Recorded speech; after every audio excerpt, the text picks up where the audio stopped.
लेकिन सीता भगवान मुरली मनोहर के स्वरूप की चर्चा नहीं करते हैं। हमारा जीवन सने सने करते ऐसी आदत बन गई, हम मजबूर हो गए हैं कि बिना चर्चा संसारियों का किए नहीं रह पाते हैं। अरे मैं तो उनके माता पिता को धन्यवाद देता हूं कि जो बहन, जो माता, जो भाई केवल हरि के ही चिंतन में लगे रहते हैं, निस्दिन हर समय उन्हीं का स्मरण किया करते हैं। बोलो जय सिया राम। धन्यवाद है उनके माता पिता को कि संसार की वार्ता को छोड़ करके और भगवान के चिंतन में रहते हैं हर समय जहां पर बैठेंगे। लेकिन ये समाज की ऐसी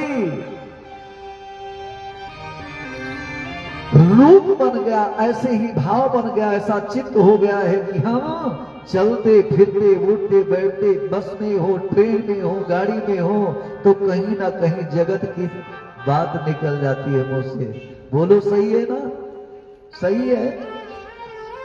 ये बिल्कुल देखने में आता है। और हमने इसको राधे राधे, एक देवी जी आई हुई है, भगवान के चरणों में जय हो। नारायण ये आज के हमारे मुख्य यजमान है जिन्होंने वाह करवाया है। और ताली लगा करके स्वागत कीजिए, झमझमा करके ताली लगाइए सारे। चंदन और कुछ दान द्रव्य देकर सबको लगा दीजिए। हो चंदन दे सबको लगा दीजिए। अरे ये सौभाग्य प्राप्त हुआ कि सबको टीका चंदन लगाने को मिल रहा है। बस कब तक? 10, 11, 12। हरिओम सुसिनः इंद्रो बुधस्रवाः सुसिनः मूर्धा विषवेनाः सुसिनस्तरक्षो यरिष्ठनेमि सुसिनो बृहस्पतिर्दधातु। एक मैया गा रही थी आदर्श नगर में, आज मैं निकल रहा था तो माइक में गा रही थी कि ये न पूछो कि हम सब किधर जाएंगे, ये न पूछो कि हम सब किधर जाएंगे, वो जिधर भेज देगा उधर जाएंगे, ये न पूछो कि हम सब किधर जाएंगे, ये न पूछो कि हम सब किधर जाएंगे, वो जिधर भेजेंगे उधर जाएंगे, ये न पूछो कि हमको किधर जाएंगे। ये नहीं पूछना है किसी से, कोई नहीं पूछता है। अरे 11 दिन की 11 तारीख के बाद में हम किधर जाएंगे, ये किधर जाएंगे, आप किधर जाएंगे, कोई पता नहीं है। आज हम सब लोग मिलकर के यहाँ श्री राम कथा में बैठे हैं सत्संग के रूप में। तो अभी मैं कह रहा था कि इसलिए हर समय चलते फिरते उठते बैठते भगवान का चिंतन करो, उनके स्वरूप का, उनके नाम का सिमरण करते हुए चलो और इसी में जीवन सुधर जाएगा। और कोई बाकी अब कुछ भी नहीं, सबको देख लिया। पढ़ाई के पीरियड में देखा, विद्यालय में सबको पहचान लिया, कितने मिले, कितने कहाँ गए। उसके बाद में फिर आगे भी देख लिया, अब फिर भी देख रही हो कौन कितना मानता है ये संसार में, कितना प्यार करता है मुझसे, कितना मानता है।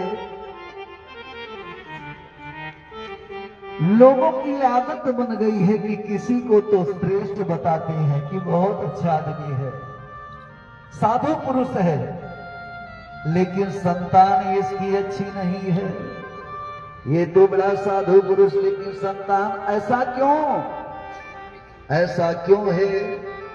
और लोग दूसरों को दोषारोपण भी करते हैं कि वो तो बहुत चांडाल है, वो तो बड़ा निंदनीय है, वो गलत काम करने वाला, लेकिन वो धनवान है। और मैं तो हर समय मंदिर जाता हूँ, भगवान को मानता हूँ, पूजा करता हूँ, मैं क्यों कंगाल हूँ। श्रीमद् भगवत गीता में भगवान श्री कृष्ण ने कहा कि अवश्यमेव भोक्तव्यम् ताकि अवश्य में भोक्तव्यम कृतकर्म शुभाशुभम,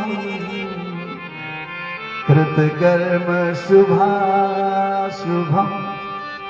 ये मेरे कर्मों का फल है, किसी को देख करके दोष मत दो, किसी में बुराई मत निकालो। रामायण यही कहती है कि अपने आप को सुधारो। अरे दर्पण में अपने मुखड़े को देखते हो, कथा सुनने जब चलते हो तो दर्पण को लेकर के हम देखते हैं अपने को। हाँ,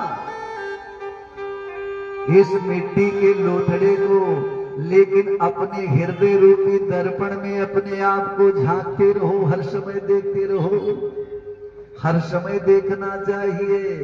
ये बड़ा गंभीर जीवन का सूत्र है। हर समय मेरे से गलती तो नहीं हो रही है, कहीं भूल तो नहीं हो रही है, मैं किसी की चर्चा तो नहीं कर रही हूं। यही कथा का मतलब होता है। अपने जीवन को जितना बचा है, जितना बचा, अब इसकी रखवाली कर लिया जाए। बाग में पक्षी बैठ करके सारे फल खा गए, अब कहीं छुपे छुपे फल रह गए। वही दशा हमारी आपकी है। अब तो निरीक्षण करते चले। आत्मनिरीक्षण जो करता है वही सबसे बड़ा संत होता है। बोलो जय सिया राम। आत्मनिरीक्षण करो। क्या मेरा क्रोध ज्यादा बढ़ रहा है? मेरे भीतर क्रोध बढ़ रहा है, या लोभ ज्यादा बढ़ रहा है, या भूख ज्यादा बढ़ रही है मेरे अंदर? आखिर में मुझे क्या हो रहा है? अकारण ही मैं क्यों क्रोध करती हूं? मेरा पति भी बड़ा सरल है, मेरा बेटा भी बहुत अच्छा है, मुझे कोई कहता भी नहीं, लेकिन मेरे भीतर क्रोध आता है। हे सीताराम जी, मुझे शांति दे दो। हे कन्हैया, मुझे परम शांति दे दो। मैं मुस्कुराती रहूं, मैं सदा मुस्कुराती रहूं। अब जितना भी क्रोध दिया, काम दिया, लोभ दिया, मोह दिया, वो सब शांत कर दीजिए। यही कथा का मतलब होता है। कथा कोई किस्सा कहानी नहीं। कथा सुन करके अपने जीवन को सुधार ले। हाँ, कथा को सुन करके अपने जीवन को सुधार ले, अपने रास्ते को बदल दे, वही धन्यवाद का पात्र होता है। बोलो जय सिया राम। स्वयं हो मनु अरु सतरूपा, स्वयं हो मनु अरु सतरूपा, जिनते भय सृष्टि जनोपा, जिनते भय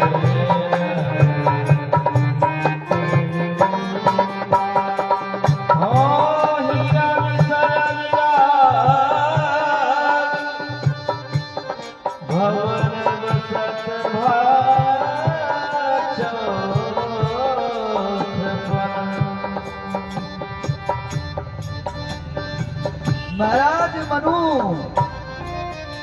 राजा मनु और मनु की पत्नी कौन है? महारानी शत्रुपा है। कितना प्रिय नाम है, मनु और शत्रुपा। जीवन में हर समय रोना नहीं आता है। जीवन में चिंता हर समय नहीं होती, होती है तो काम की चिंता, लोभ की चिंता, चाह की चिंता।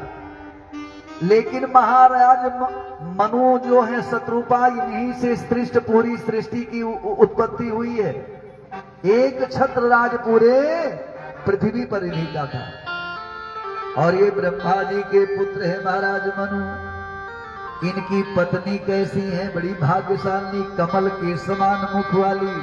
महाराज ये अपना जो है बड़े ध्यान मग्न रहते हैं भगवान के भजन में, लेकिन लगन तो संसारियों में, क्योंकि प्रजा का पालन करना है और उनमें जीवन व्यतीत।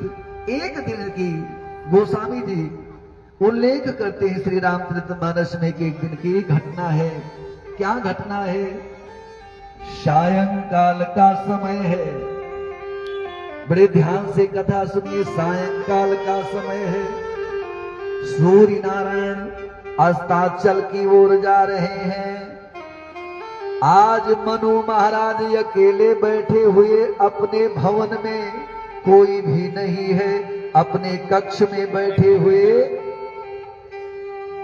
और बैठे बैठे नेत्रों से आंसू बहा रहे हैं। आज आंसू क्यों बहा रहे हैं? कि मेरा शरीर ये बूढ़ा हो गया है, बुढ़ापा आ गया, देखते देखते पता नहीं चला, और मेरे अंग अब शिथिल हो चुके हैं। नेत्र ज्योति भी मेरी जा रही है, केस मेरे श्वेत हो गए हैं। केस मीन्स बाल, ये श्वेत हो गए, सफेद हो गए हैं।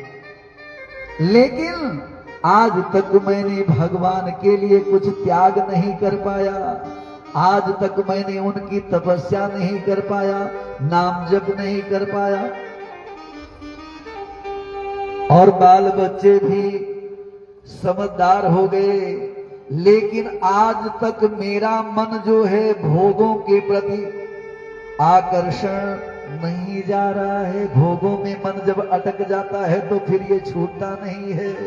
बैठे बैठे रोते जा रहे हैं। कहा कि हो